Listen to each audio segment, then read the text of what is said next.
just speaking with John Gannon, hearing his philosophy, I would love to hear John Gannon and Jim Schwartz have a conversation about what it takes to be a good aggressive defense in this league, because the last time we had a chance to speak with Jonathan Gannon, he made it clear that he believes disrupting the quarterback is not about hitting the quarterback, it's about confusing the quarterback. And to do that, what he's saying is it's schematic. It's what are you doing on your back end? Are you spinning your safeties? Are you disguising your coverages? Are you rushing the quarterback from an area that he does not expect to be rushed from, as opposed to Jim Schwartz, who was just like, no, I'm just going to put 4 pass rushers out there and just constantly have them coming at your quarterback and hit them and hit them and hit them until one or two throws finally gets popped up in the air and intercepted.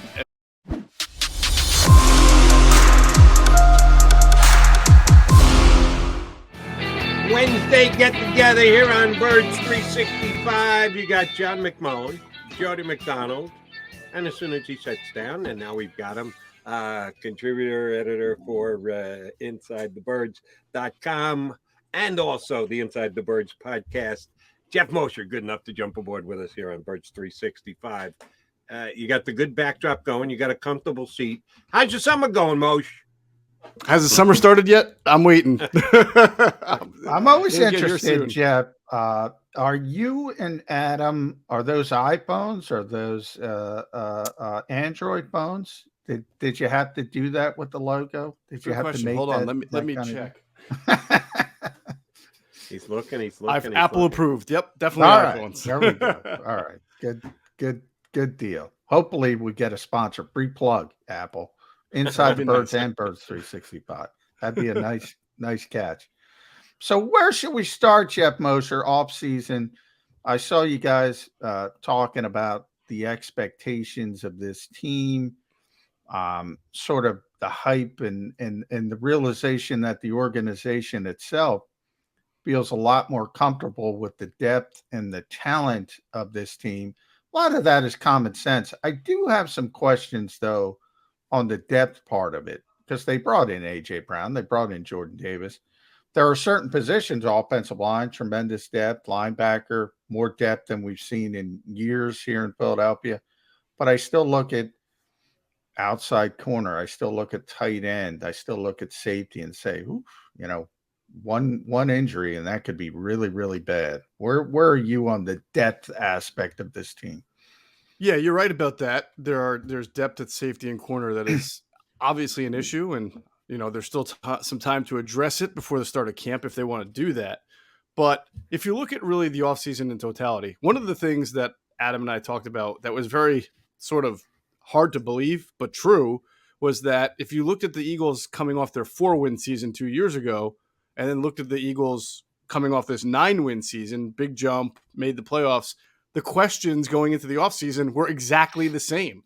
Still needed a cornerback opposite Darius Slay, still needed a wide receiver, still needed to upgrade your linebacking core as your top 3 issues. So the Eagles really came out of what was deemed a successful season with the same set of question marks going forward as they did a 4-win season. So since that point, though, they obviously brought in A.J. Brown. They obviously signed an impact corner in James Bradbury, and while they drafted Nakobe Dean and signed Kaiser White, and there's still sort of questions to be answered about that group and their potential, just on name alone, it looks like it's a more upgraded group than what they came out of last year with. And then, of course, they added Hassan Reddick, so they added a pass rusher as well. So it's been the people in the building believe that they've done a better job. They feel more ready to compete this year. As we all know, anytime the Eagles played a good team last year, their true colors were revealed. They were not very good.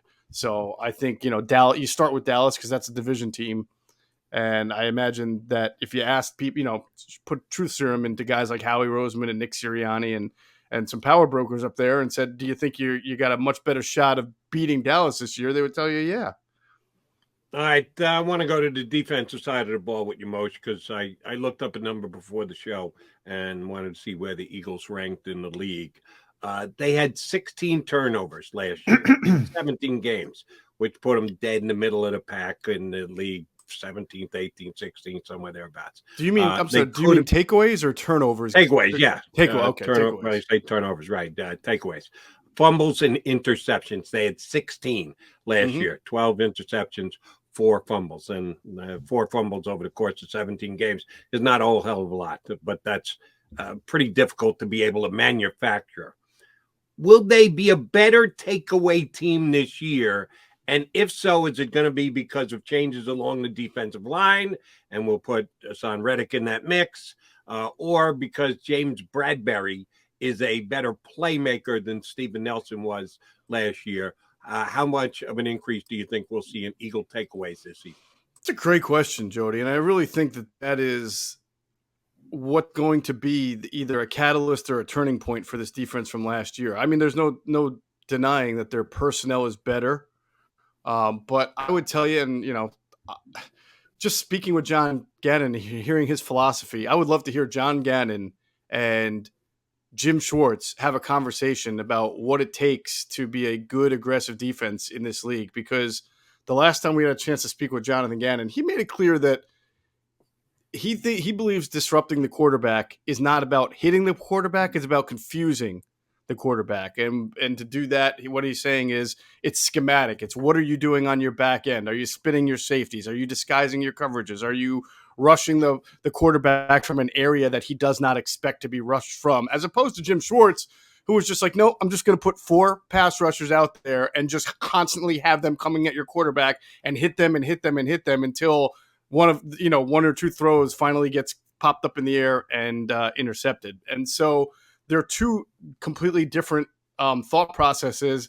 And I almost think that they're 2 extremists on this, as if there's no middle ground. I think you can create turnovers and will create turnovers by hitting the quarterback consistently with a good pass rush. I also think you can create turnovers by confusing the quarterback. But if you listen to John Gannon, I think he would tell you what he does on the back end or what he plans to do is going to be more important to turnover creation than simply throwing a pass rush at the quarterback. And so will they create more turnovers?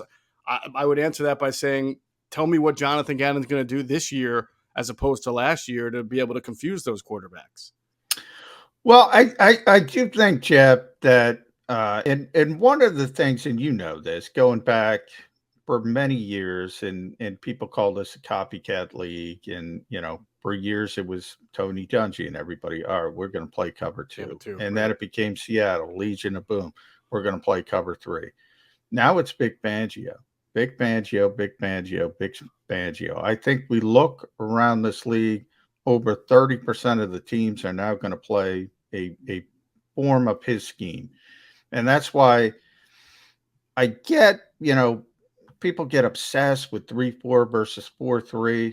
It's going to be everything. They're going to play 3-4. They're going to play 4-3. They're going to play 5-2. They're going to play 6-1 tilts. That's what they did against the Rams and Sean McVay, which is the reason Sean McVay hired Brandon Staley, who, if people do not know, was Vic Fangio's outside linebackers coach. Right. And he told him, run Vic's scheme.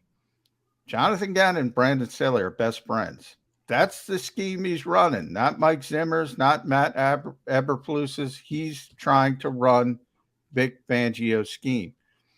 It's about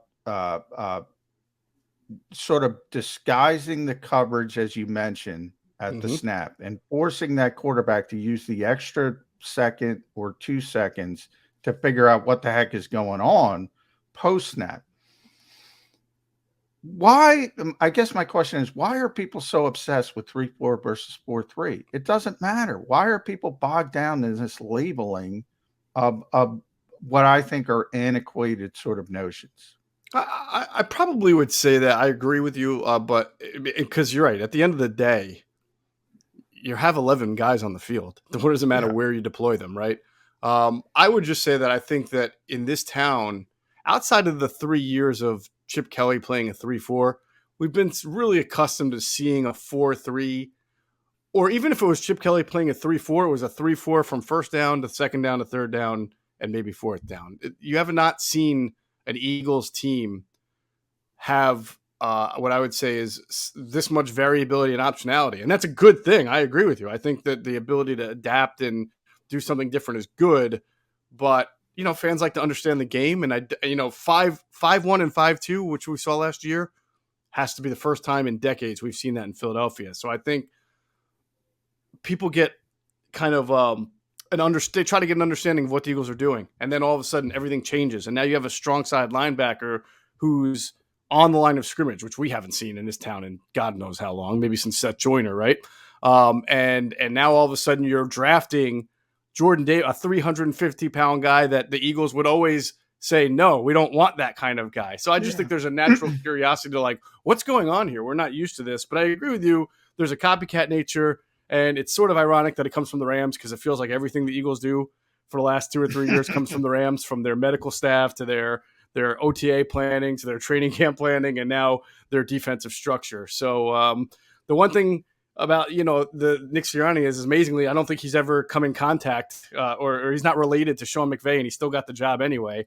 But they are certainly, the Rams are helping the Eagles, and Howie Roseman and Kevin Demoff are really close friends. Demoff is the president or the GM of the, not the GM, he's the president of the Rams. So there is a lot of copycatness going on there. And I agree with you on the Vic Fangio. Both of those guys, whether it's Fangio or whether it's Brandon Staley and out in LA, they did have some pretty damn good players, though, I should say. Whether it was Jalen Ramsey or Von Miller last year or even Aaron Donald. So that's why when we look at this Eagles team, I feel like they've made some pretty big strides. Do they have some of the top 5 players at their position yet on defense? Not yet. Reddick's really good. I wouldn't call him a top 5 pass rusher. Darius Slay, you could probably make an argument, top 5 cornerback. You just hope, as you guys mentioned, that he and Bradbury stay healthy, because if they have injuries, then they're really in trouble at outside cornerback. If they're biting off the Rams, it's nice to be able to say the world champion Rams. If you're going to go down the road of borrowing some things for them, nice when you're doing so from the champion. We can call, and the way that they disguise it now, they deploy it, is optionality, as you discussed. Front 7. You got the front 7, you got the back 7. Let's define it for that right now. In that front 7, is Nakobe Dean going to be given a chance? Will there be enough opportunity for him to become the linebacker who gets the most snaps for the Eagles this year, in whatever formation they're lining up in? Yeah, that's a really good question, Jody. And I kind of, I think John and I would probably have better answers in past years when you could see a lot more practices at OTAs. But so we'll have to wait for training camp. I think, for Nakobe, it's not a question about his ability to diagnose. He's a very smart linebacker. That's really his calling card. He understands how to get to the ball carrier without getting those big bodies on him, because he's not the biggest guy in the world. And he's not the best athlete in the world. He's a good athlete. He's just, he fell to the 3rd round for a reason. It wasn't just injuries. But, that's why the London Fletcher comparisons have been made, a guy who can compensate for a lack of, phenomenal athleticism by being really smart and just understanding the game on a different level. So if he can demonstrate that, Jody, I think he's got a really good chance. But they brought Kazir White in, they drafted Davion Taylor. I always imagined that when they drafted Taylor, that they would try to groom him into being a nickel and dime linebacker because he can run so well, but he hasn't stayed healthy and he's missed a lot of time. So the opportunity is there for Nakobe, but I don't think that TJ Edwards and Kazir White and I'm missing somebody in that group. I feel like I'm missing another name. Edwards. No, it's TJ, right. Kazir, Oh yeah, Edwards Davion. And Davion Taylor. I mean, I don't think those guys just fade into oblivion. I think Nakobe's going to have to prove that he can at least handle. There'll be a role for him. There's no doubt. I just don't know if it's going to be the lead linebacker or, the top snap linebacker right from the start. It was interesting to me, Jeff, as you mentioned, we got to see about 2 hours of practice total this spring on field. But the Eagles did start Nakobe out very slowly. It was TJ and Kazir. Then it was Davion Taylor and Christian Ellis, really. And then the third team was Nakobe Dean and Jacoby Stevens. That was the first practice. The second practice, they sort of mixed and matched TJ, Kaiser, and Davion. Mm-hmm. And then they started bringing in those Fangio concepts, and they were dropping the Derek Barnetts and the Patrick Johnsons of the world in the coverage a little bit, like Khalil Mack would be used back in the day. Mm-hmm. People forget that pec injury. And, the Eagles said, no, everything's fine. Everything's fine. Everything's fine. Are they maybe just starting Nakobe out a little bit slower because everything wasn't fine? And there was some truth to that?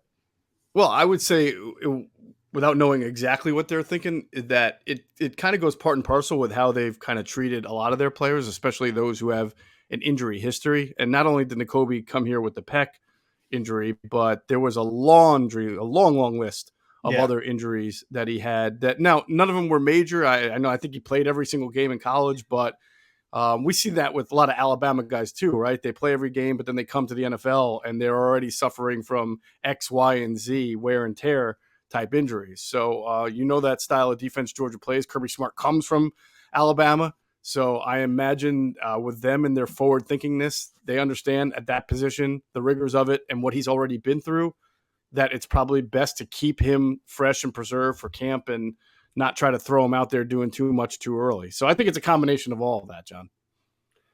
All right, Moshe, I have in front of me the Eagles roster. Put this grouping together. By the way, there were some names at that last OTA that I had to run to the. There's a wide receiver whose last name I think is Wheatfall. Yeah, Carrot Wheatfall. He's my guy. Wheatfall. Yeah, that's your guy. Carrot All right, Wheatfall. We'll go from the bottom up since they're alphabetical.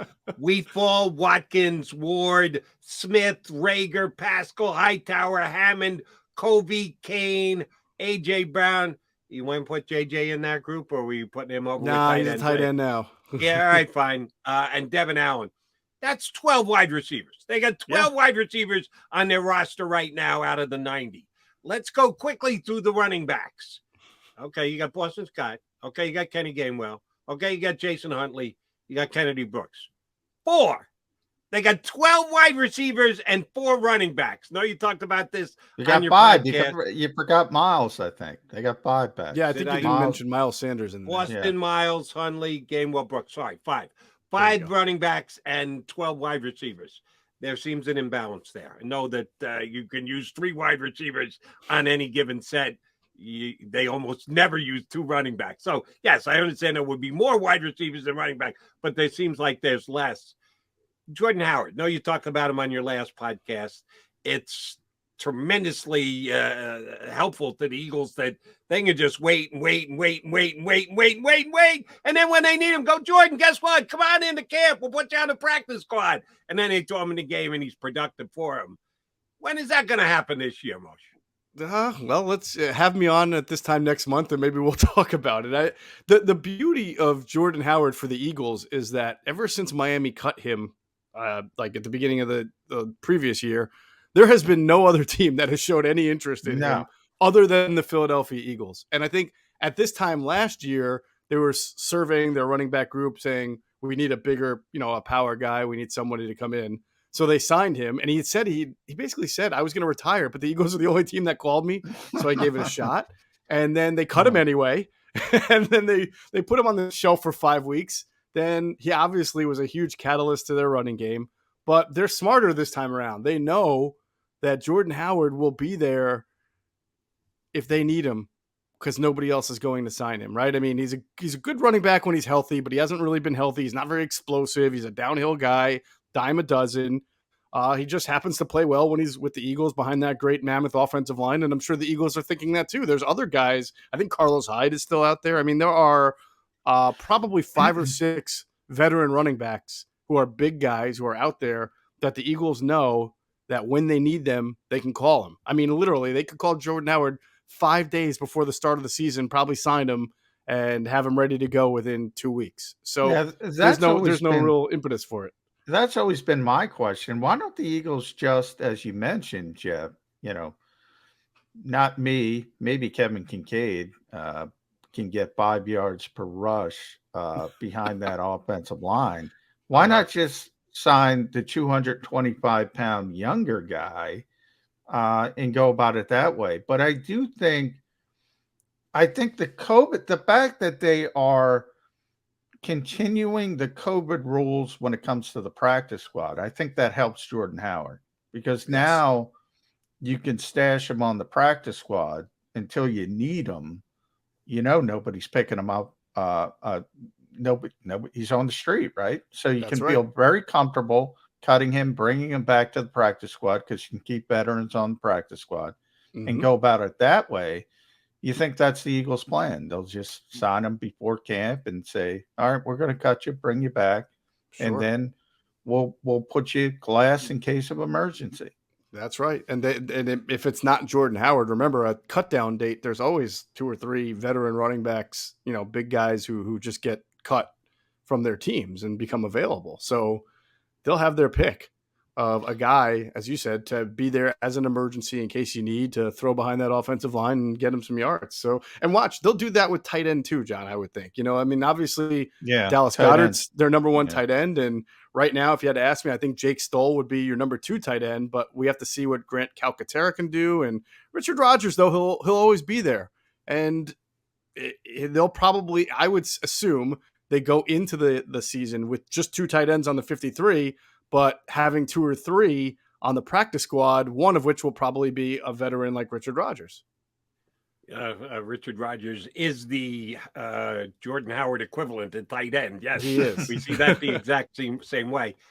If they try and do that, if they try and just go 2 tight ends, is a guy like Calcaterra good enough that somebody's going to snap him up if they try and get him onto the practice squad and not have him on the 53? A long time ago, I would say it's a 6th-round pick. Everybody's got a 6th-round pick in their camp that they love. But then 2 years ago, the whole Noah Togiai thing happened, and they thought they were going to do that with him, and then the Colts wound up claiming him, and it wasn't not a huge deal. He lost out on Noah Togiai, who's back on the team now and competing for one of those tight end spots. But the interesting thing about Calcaterra is that he probably would have been a higher draft pick had he not had the concussions in college. Maybe if he had stayed at Oklahoma, right? Yeah, or whatever. But so he's got some talent to him. He's not really much of a blocker, although people thought that about Goddard until they actually asked him to block, and it was like, whoa, you can actually block. So we'll have to see if Calcaterra is a guy who can't block or just was never asked to block. But I wouldn't really, if you're Howie Roseman, your list of things coming out of training camp that are keeping you up at night is probably not whether or not Grant Calcaterra is going to make the team or not, compared to some, your number 3 corner and some other positions. But you do always have to worry about younger players when it comes to the waiver wire versus somebody like Jordan Howard. As you mentioned, Jeff, literally nobody else wants Jordan Howard. So you can be very comfortable. Correct. But, somebody else might have liked Grant Calcaterra during the draft process, and they say, all right, he's out there. Let's take a flyer on him. Right. And then you could lose a player like that with some upside. So you do have to be careful, a little bit more careful with that kind of stuff. I want to shift towards wide receiver. We know A.J. Brown is going to be the guy. We know Devontae Smith. And I think a lot of people assume, and Ross Tucker we had on in hour 1, and he was one of them. He said Quez Watkins is going to be one of the best third receivers in the NFL. We'll see how it shakes out. I think, and I want to get your temperature on this, I think Zach Pascal is a bigger part of this equation than people realize. Am I overestimating that or underestimating it? No, I don't think you're overestimating it. I think I need to know more about, and I hate to be elusive, I think we all do. We just need to know more about their offensive concept this year. If they're going to be a more of a pass-heavy team because of what they've got and what they want to be, then I don't know that Zach Pascal fits that as much as maybe a Quez Watkins or somebody else. If they want to continue to run on teams out of 11 personnel, you come out with 3 wide, but you wind up running the ball. Well, and Zach Pascal is going to be your guy. I mean, he's a good, strong, physical interior player who can block. He can do what J.J. Arcega-Whiteside had to do about 25% of the snaps last year, except when you want to pull that ball back and actually play action pass, he'll catch the ball and he'll make some yards and he'll do some things for you because that's his natural position and he's good at it. But if you want to throw the ball around a little bit more, then I think Quez Watkins. I think Quez Watkins would be your guy, John, but I'm reluctant to agree and jump on the bandwagon that this guy is going to be some kind of amazing slot receiver, vertical slot receiver. I don't think he's a great route runner. I think he's more of a contested catch guy that we've seen so far. And like people have made the Nelson Aguilar connection, like you put him in the slot, watch him go. And Nelson was a great route runner. The only thing Nelson couldn't do was catch the ball consistently. Catch the ball, yeah. Couldn't track it. Yeah, but he was actually a decent blocker too for his size. I mean, he was a willing and adequate blocker for his size. He could get that crack back on the linebacker, and I haven't seen that yet from Quez. So I really think the best version of Quez is his outside receiver who, even if he isn't getting the ball, is commanding attention. So that really doesn't help them from a slot standpoint. But we'll have to see. I mean, it's happened, but I just think that people underestimate what it takes. And by the way, slot receiver.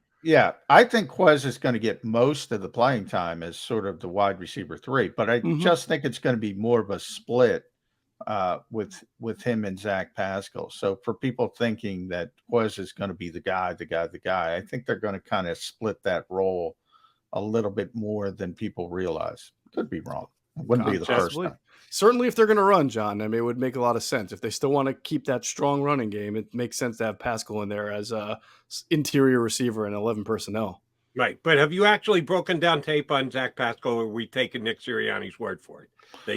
When they signed him, I watched a little bit of Colts tape. I watched every Zach Pascal snap. No, I'm joking. Nick Sirianni loves it. I mean, that matters when the head coach likes a player. It doesn't matter. Well, I'll tell you, one of the very few observations I could make from the only mini camp that I was able to attend was that during wide receiver drills, he was first in line all the time. I mean, he was, you can tell why he's the teacher's pet, the coach's pet, whatever you want to call it. Leader too, is very, very gregarious, always helping the teammates out. But yeah, always first in line, ready to start the drill and get things going. All right, Moshe, I appreciated the fact that you brought up a veteran running back who's still sitting out there as a free agent who they could look at other than Jordan Howard. Let me take you to a different position, because John and I bring this up every couple of days, which is safety. We know the Eagles right now don't have near as much depth at safety as they do at other positions. I check it every 2 or 3 days to make sure no one has been signed by any other team. There's a reason there's a bunch of veteran safeties sitting out there right now. They're not that good. We don't know why they haven't signed. Is it because they're clinging to the fact that they may be worth a couple extra 100,000 in their opinion, and teams just aren't willing to pay it?